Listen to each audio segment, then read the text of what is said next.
जय हिंद साथियों, आप सभी का स्वागत करता हूं आप सभी के अपने चैनल टारगेट सिलेक्शन में। साथियों, आज इस ईवीएस के 30 क्वेश्चंस के माध्यम से सीटेट एग्जाम पर प्रहार करेंगे। यानी कि मान लीजिए साथियों, अगर ऐसे ही आपके 30 क्वेश्चंस आपके एग्जाम में पूछ लिए जाते हैं तो आप कितना वहां पर स्कोर कर पाओगे। आप सभी को पता होगा कि 150 क्वेश्चंस आते हैं, जिसमें से ईवीएस के यानी कि पर्यावरण अध्ययन के 30 क्वेश्चंस पूछे जाते हैं। तो अगर ऐसे ही साथियों 30 क्वेश्चंस आ गए जैसे इस क्लास में आपको दिखाने वाला हूं, तो कितना स्कोर आपका रहेगा। टारगेट आपका जो रहना चाहिए वो 15 से 16 प्रश्नों का रहना चाहिए। तो पहला प्रश्न आपकी स्क्रीन पर है कि विद्यालय में पर्यावरण शिक्षा से क्या अभिप्राय है। क्या विद्यार्थियों पर अतिरिक्त बोझ डाला जाए, ऐसा है तो ऐसा नहीं है। क्या विद्यार्थियों को पर्यावरण का ज्ञान ना हो जाए, ऐसा अभिप्राय है तो ऐसा भी नहीं है। विद्यार्थियों का मनोरंजन हो या पर्यावरण को दूषित होने से बचाया जाए। तो साथियों, अगर बात करें पर्यावरण शिक्षा का उद्देश्य की, अगर बात करें या मतलब की बात करें, तो पर्यावरण को दूषित होने से बचाया जा सके, ये पर्यावरण शिक्षा का अभिप्राय है। उसके बाद देखिए WWF से यानी कि WWF की फुल फॉर्म क्या है, आपसे पूछी जा रही है। तो इसकी फुल फॉर्म क्या है साथियों, वर्ल्ड वाइल्ड लाइफ फंड है। आपको ध्यान रखना है, आपके एग्जाम में पूछी जाती है। ओजोन परत की मोटाई नापने की इकाई साथियों क्या है, तो इसकी इकाई क्या है, डॉब्सन इकाई है। ये आप लोग ध्यान रखेंगे, ये भी सीटेट के एग्जाम में पूछा जा चुका प्रश्न है। पर्यावरण की अगर बात करें तो विश्व पर्यावरण दिवस साथियों कब मनाया जाता है, तो आपको मालूम होना चाहिए ये कब मनाया जाता है। तो 5 जून को मनाया जाता है। जिनका आंसर यहां पर 4 था, तो बिल्कुल करेक्ट है। अब उसके बाद देखिए कि जो काजीरंगा राष्ट्रीय उद्यान है ना, काजीरंगा नेशनल पार्क, ये किसके लिए प्रसिद्ध है, तो ये साथियों एक सींग वाले गेंडे के लिए जाना जाता है। ये बहुत पूछा जाता है आपके एग्जाम में। उसके बाद देखिए नेक्स्ट नंबर का प्रश्न आपकी स्क्रीन पर है। बताइए कि निम्नलिखित में से कौन सा प्राथमिक विद्यालय में पर्यावरण अध्ययन पढ़ाने का उद्देश्य निरूपित है। एक अच्छे लेवल का क्वेश्चन है। जितने भी क्वेश्चन साथियों करेंगे एकदम टॉप लेवल के क्वेश्चंस करेंगे। हर एक क्वेश्चंस में एक महत्वपूर्ण कॉन्सेप्ट साथियों छुपा होगा, जो एग्जाम में आपसे पूछा ही पूछा जाएगा। तो अगर बात करें प्राथमिक विद्यालय में पर्यावरण अध्ययन पढ़ाने का उद्देश्य निरूपित करता है, तो अपने ज्ञान का विस्तार करने के लिए विद्यार्थी को सूचना देना कि उन्हें कौन सी पुस्तकें पढ़नी चाहिए। कभी भी साथियों प्राथमिक की अगर बात करें ना, 1 to 5 की अगर बात करें, तो किताबों पर जोर नहीं दिया जाता है, बच्चों को खेल खेल में पढ़ाया जाता है। चलिए, उसके बाद देखिए विद्यालय में विद्यार्थियों के अनुभवों को बाहरी दुनिया से जोड़ा जाए, तो ये साथियों मुझे अच्छा लगा। बच्चों को तकनीकी शब्दावली और परिभाषाओं से परिचित कराना, कभी भी बच्चों के ऊपर परिभाषाओं का जोर नहीं डालना है। पर्यावरण अध्ययन से संबंधित तकनीकी शब्दों का आकलन करना, ये भी नहीं होगा। तो आंसर की अगर बात करें, आंसर आपका अगर है ऑप्शन नंबर 2, तो बिल्कुल करेक्ट है। उसके बाद देखिए कि निम्न में से किस कथन के लिए आप सबसे ज्यादा सहमत हैं। यहां पर 4 कथन दे रखे हैं, कौन सा कथन आपको सही लग रहा है, या आपसे पूछा जा रहा है। तो योग्यता एवं प्रयास कभी भी निष्फल नहीं होते हैं, फल मिलने में विलंब भले ही हो, तो ये तो मुझे बिल्कुल सही लग रहा है। उसके बाद देखते हैं, जो होना होता है वही होगा, चाहे हम कुछ भी करें, तो ऐसा नहीं है। मेहनत करोगे तो सफलता जरूर मिलेगी। प्रयास का फल से कोई संबंध नहीं है, ये भी गलत है साथियों। प्रयास अगर करोगे तो फल उसका जरूर मिलेगा। क्योंकि सभी प्रयास करने वाले सफल नहीं हो सके, तो ये भी गलत है। फल को प्रयास के अतिरिक्त अन्य कारक प्रभावित करते हैं, जो प्रयास से भी अधिक महत्वपूर्ण है, ऐसा भी नहीं है। तो अगर बात करें साथियों, यहाँ पर सही कथन जो मुझे लग रहा है वो ऑप्शन नंबर ए वाला लग रहा है। विद्यार्थियों में श्रम की भावना उत्पन्न करने के लिए क्या करेंगे। मान लीजिए आपका कोई विद्यार्थी है, उसमें श्रम की भावना आपको उत्पन्न करना है, तो आप साथियों क्या करेंगे। आप एक टीचर है, कभी भी साथियों पेडागोजी जब आप करने बैठे हैं, तो आप खुद को एक शिक्षक मान ले, और आप एक क्लास में है, ये भी आपको मानना पड़ेगा, और आपके सामने बहुत सारे बच्चे हैं, स्टूडेंट्स हैं, ये भी आपको मानना पड़ेगा। अगर ये सोच के आप पेडागोजी का किसी भी सब्जेक्ट का क्वेश्चन करोगे ना, तो 99% उस प्रश्न को बिल्कुल सही कर दोगे। तो कुल मिला के अगर बात करें, अगर श्रम की भावना को उत्पन्न करना है एक विद्यार्थी में, तो विद्यार्थियों के सामने उदाहरण प्रस्तुत करना चाहिए, विद्यार्थियों के सम्मुख वास्तविक स्थिति प्रस्तुत करना चाहिए श्रम की, या श्रम के महत्व पर भाषण देना चाहिए, या स्वयं श्रम संबंधित कार्य करना चाहिए। अगर साथियों श्रम की भावना उत्पन्न करना है आपको बच्चों में, तो आप अगर खुद श्रम करने लगोगे ना, तो बच्चे भी आपको देखकर वही करने लगेंगे। इसलिए आंसर आपका जाएगा ऑप्शन नंबर 4 के साथ। विद्यालय में यदि विद्यार्थी की वाद विवाद प्रतियोगिता होने वाली है, तो आप बच्चों को क्या करेंगे। तो आप बच्चों को भाषण के लिए वे कहां से सामग्री ले, इसका मार्गदर्शन करेंगे, या भाषण का अभ्यास कराएंगे, या भाषण लिखने की विधि बताएंगे, या भाषण लिख कर देंगे, बताइए। अगर बात करें साथियों तो यहाँ पर सबसे सटीक आंसर जो मुझे लग रहा है वो ऑप्शन नंबर ए लग रहा है, और जिनका आंसर यहाँ पर 1 है तो बिल्कुल करेक्ट है। मान लीजिए बंद कमरा है कोई, बंद कमरे में यदि कोई 3-4 घंटे के लिए कोयले की अंगीठी का प्रयोग करता है तो इसका खतरनाक प्रभाव क्या होगा। तो बहुत सारे साथियों, आजकल तो ठंड चल रही है तो बहुत लोग ऐसा करते हैं कि कमरा बंद कर लेते हैं और वहां पर अंगीठी जला देते हैं, जो भी आग का है वो जला देते हैं, सोचते हैं हमारा कमरा जो है, रूम जो है जल्दी थोड़ा सा गर्म हो जाएगा। तो ऐसा करने से साथियों नुकसान होता है, कमरे का तापमान असाधारण रूप से बढ़ जाएगा, या रक्त में कार्बन डाइऑक्साइड की मात्रा बढ़ जाएगी, या रक्त में कार्बन मोनोऑक्साइड की मात्रा बढ़ जाएगी। तो कहा जा सकता है साथियों रक्त में कार्बन मोनोऑक्साइड की मात्रा बढ़ जाएगी, इसलिए आंसर आपका ऑप्शन नंबर 3 के साथ जाएगा। मनुष्य के हृदय में कितने कक्ष होते हैं? तो मनुष्य के हृदय में तो साथियों 4 कक्ष होते हैं, आपको ध्यान रखना है। आंसर आपका ऑप्शन नंबर 4 के साथ जाएगा। निम्नलिखित में से कौन सा अलग समूह से संबंधित है? बताइए कौन सा अलग समूह से संबंधित है, आपसे साथियों पूछा जा रहा है। देखिए ये भी विटामिन की कमी से होता है, ये भी विटामिन की कमी से होता है, और ये भी विटामिन की कमी से होता है, लेकिन इसकी अगर बात करें विटामिन की कमी से नहीं होता है, इसलिए आंसर आपका जाएगा ऑप्शन नंबर 4 के साथ। चलिए उसके बाद देखिए कि वन अधिकार अधिनियम 2006 का मूल उद्देश्य क्या था। वन अधिकार अधिनियम 2006 का मुख्य उद्देश्य आपसे पूछा जा रहा है तो वनों का वर्गीकरण करना, वनों पर वन मंत्रालय के नियंत्रण को बढ़ाना, या राज्यों को अपने भूभाग में आ रहे अभ्यारण्यों पर अधिक स्वायत्तता देना, या पारंपरिक रूप से वनों में रहने वाले समुदायों के अधिकारों को मान्यता देना। तो अगर बात करें साथियों आंसर आपका जो जाएगा वो ऑप्शन नंबर 4 के साथ जाएगा, और जिनका आंसर यहाँ पर 4 है तो बिल्कुल करेक्ट है। कुनैन की अगर बात करें, कुनैन एक दवाई होती है जो कहां से प्राप्त होती है, किस पौधे से प्राप्त होती है? नीलगिरी पौधे से, एकोनाइट पौधे से, सिंकोना पौधे से, या जलीय पौधे से? तो कहा जा सकता है साथियों कुनैन नाम की दवाई सिंकोना नाम के पौधे से प्राप्त होती है, इसलिए आंसर आपका सी के साथ जाएगा। प्रक्रिया यानी कि वो प्रक्रिया जिसके द्वारा पौधे प्रजनन करते हैं उस प्रक्रिया को क्या कहा जाता है? तो मोस्ट इंपॉर्टेंट क्वेश्चन है साथियों, स्टार लगाकर इस प्रश्न को अपने मनोमस्तिष्क में स्टोर करेंगे कि साथियों पौधे प्रजनन करते हैं उस प्रक्रिया को परागण कहा जाता है। आंसर आपका 4 के साथ। उसके बाद देखिए कक्षा शिक्षण में दृश्य सामग्री का प्रयोग करने में आप किस बात पर ध्यान रखेंगे? तो किस बात पर आप ध्यान रखेंगे? उसे नाटकीय ढंग से प्रस्तुत करेंगे, वह पाठ्य विषय के अनुरूप होना चाहिए, या वह बच्चों को अज्ञात से ज्ञात की ओर ले जाने वाली हो, या उसके बारे में बच्चों को पहले से बता देंगे। तो अगर बात करें साथियों कक्षा शिक्षण में दृश्य सामग्री का प्रयोग कर रहे हैं, ठीक, अगर दृश्य सामग्री का प्रयोग कर रहे हैं साथियों तो वो दृश्य सामग्री जो होना चाहिए वो पाठ्य विषय के अनुरूप होनी चाहिए, ये नहीं कि पाठ्य कौन सा है और दृश्य सामग्री किसी और पाठ की है। तो सबसे महत्वपूर्ण जो होगा ना वो ऑप्शन नंबर 2 होगा, यानी कि सबसे ज्यादा ध्यान जो देना होगा वो ऑप्शन नंबर 2 वाले पर देना होगा।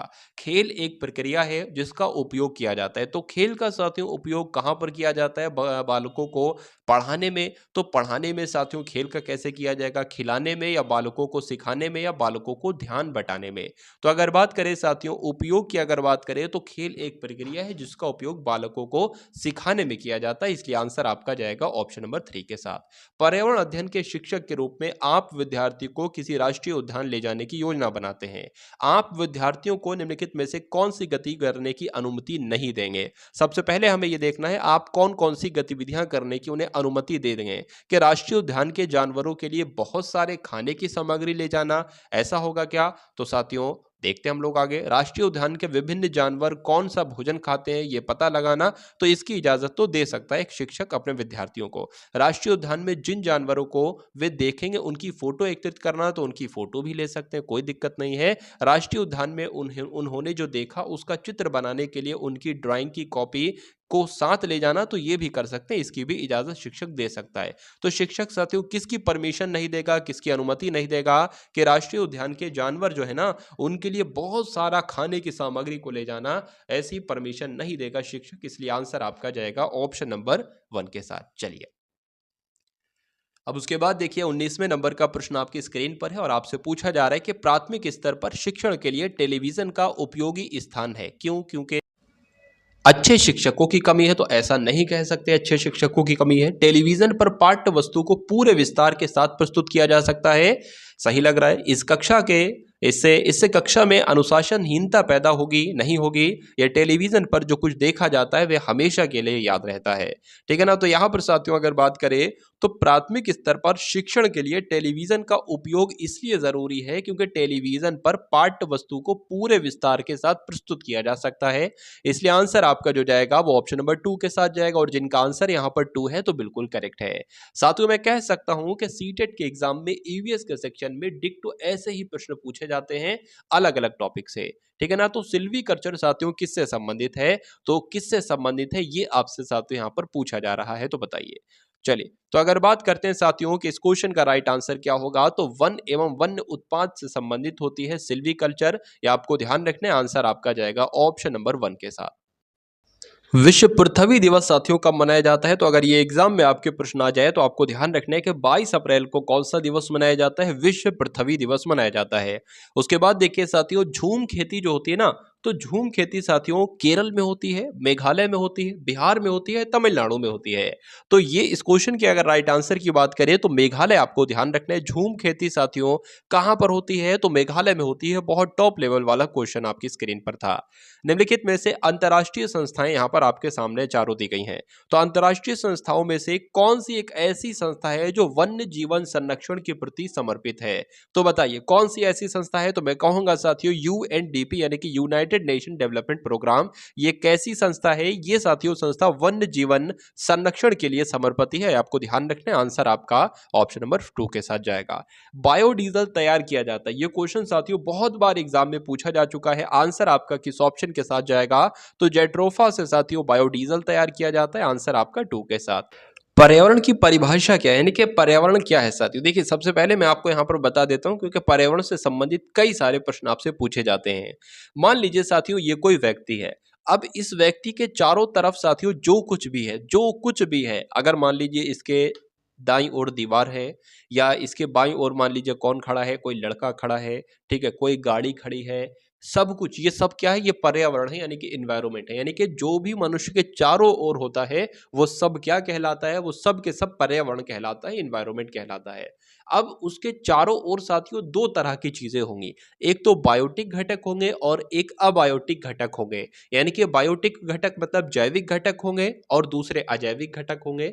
मतलब कुल मिला के जो भी उसके चारों तरफ चीजें होंगी, या तो वो जानदार हो जिसमें जान हो, या दूसरी तरफ कहा जा सकता है वो अजानदार हो यानी कि बेजानदार हो। ठीक है। अब जानदार चीज जैसे कि मनुष्य आ गया, कोई जीव आ गया, या उसके अलावा कोई जानवर आ गया, पेड़ पौधे आ गए, ये सब जैविक घटक कहलाए जाते हैं।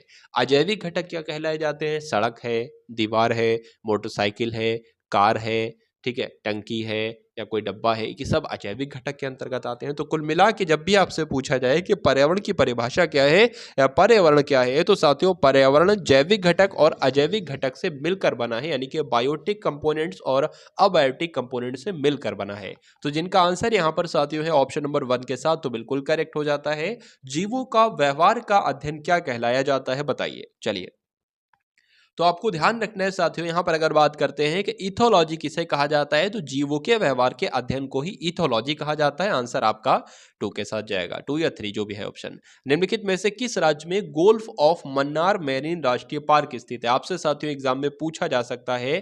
तो इस क्वेश्चन का राइट आंसर आपका क्या हो सकता है।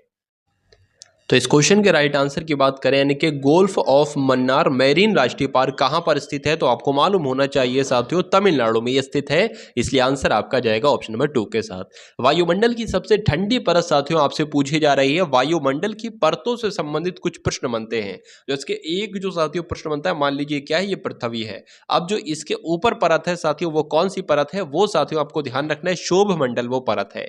अब शोभ मंडल परत से संबंधित जो प्रश्न आपसे पूछा जाता है, पहला प्रश्न आपसे पूछा जाता है कि बताइए पृथ्वी से ठीक है लगी हुई कौन सी परत है, तो शोभ मंडल है।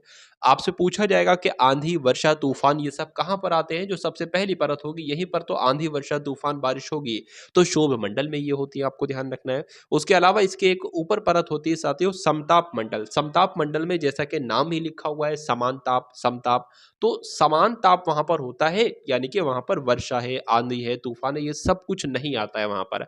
अब नहीं आता है इसलिए वहां पर वायुयान उड़ाया जाता है। वायुयान शोभ मंडल में नहीं उड़ाया जाता है क्योंकि यहाँ पर आंधी वर्षा तूफान आता है। है। तो आपसे प्रश्न ये बनता है कि वायुमंडल कहाँ पर उड़ाया जाता है?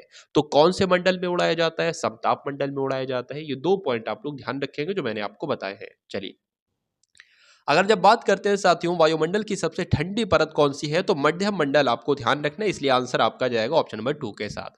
बालकों के मित्रों के घर पर आने पर माता पिता को क्या करना चाहिए बताइए? तो अपने बालक को कहेंगे कि वे अपने मित्रों से बाहर जाकर मिले, ऐसा कहेंगे तो ऐसा तो नहीं कहना चाहिए। अपने बालक को निर्देश देंगे कि अपने मित्रों को घर पर बैठाकर बात करें, ऐसा कहेंगे।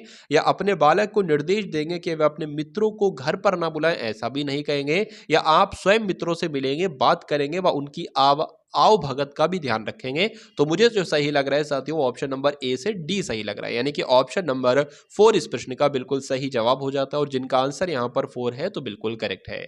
उसके बाद देखिए साथियों कि पर्यावरण अध्ययन प्रयोगात्मक कार्य बालकों के लिए क्यों आवश्यक है? तो क्यों आवश्यक है साथियों? इससे बालक दूसरों की सहायता करते हैं, बुद्धि को तीव्र करते हैं, पढ़ने की रुचि जागृत करते हैं, या समस्त इंद्रियों को क्रियाशील करते हैं। तो आपको ध्यान रखना है साथियों कि जो पर्यावरण अध्ययन है, प्रयोगात्मक कार्य, ठीक है, ये बालकों के लिए क्यों आवश्यक है? क्योंकि समस्त इंद्रियों को क्रियाशील करते हैं ये। उसके बाद देखिए पर्यावरण शिक्षण के लिए उपयुक्त कहानी विधि से बताइए। अब उसके आगे का आपको बताना है क्या होना चाहिए। पर्यावरण शिक्षण के लिए उपयुक्त कहानी विधि से बालकों की याददाश्त तेज होती है, या बालकों में मिलकर कार्य करने की भावना का विकास होता है, या बालकों की जिज्ञासा की तृप्ति होती है, या बालकों में पर्यावरण के प्रति जागरूकता पैदा होती है। तो सबसे सटीक उत्तर जो होगा वो ऑप्शन नंबर 4 के साथ जाएगा, और जिनका आंसर 4 है तो बिल्कुल करेक्ट है। साथियों 33 प्रश्न यहां पर हम लोग देखेंगे, 3 प्रश्न एक्स्ट्रा देखेंगे। चलिए, विज्ञान की कक्षा में विद्यार्थियों में शोध कार्य से संबंधित दक्षताओं का